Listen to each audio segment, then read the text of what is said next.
নারীর বিকাশ নারীর জয় ছড়িয়ে পড়ুক বিশ্বময় স্লোগানে অনুষ্ঠিত হলো অপরাজিতা অ্যাওয়ার্ড। বিকেলে রাজধানীর একটি হোটেলে অ্যাওয়ার্ড অনুষ্ঠানে গত বছর বিভিন্ন সেক্টরে উল্লেখযোগ্য অবদান রাখা নারীদের এই সম্মাননা জানানো হয়।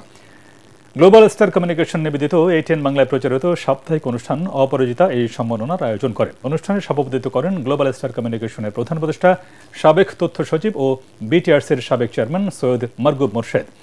এ সময় ATN বাংলার অনুষ্ঠান ও সম্প্রচার উপদেষ্টা তাশরিক আহমেদ, কিংবদন্তি নজরুল সঙ্গীত শিল্পী ফেরদৌস আরা, চিত্রনায়িকা রোজিনা, অবসরপ্রাপ্ত ব্রিগেডিয়ার জেনারেল অধ্যাপক ডাক্তার নাজমা বেগম নাজু এবং বাংলাদেশ ট্যুরিস্ট পুলিশের অ্যাডিশনাল SP নাদিয়া ফারজানা উপস্থিত ছিলেন।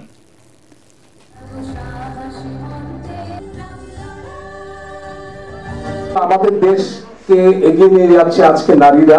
আমরা যদি দেখি সব সেক্টরে নারীদের অবাধ বিচরণ এবং তারা খুব সাকসেসফুলি করছে। এই রিকগনিশনটা আপনাদেরকে দিতে হবে এবং আপনাদের আজকে রিকগনিশনটাই আগামী দিনে আপনারা আরো বড় কিছু করবেন, আপন আলোয় উদ্ভাসিত হবেন, দেশকে এগিয়ে নিয়ে যাবেন।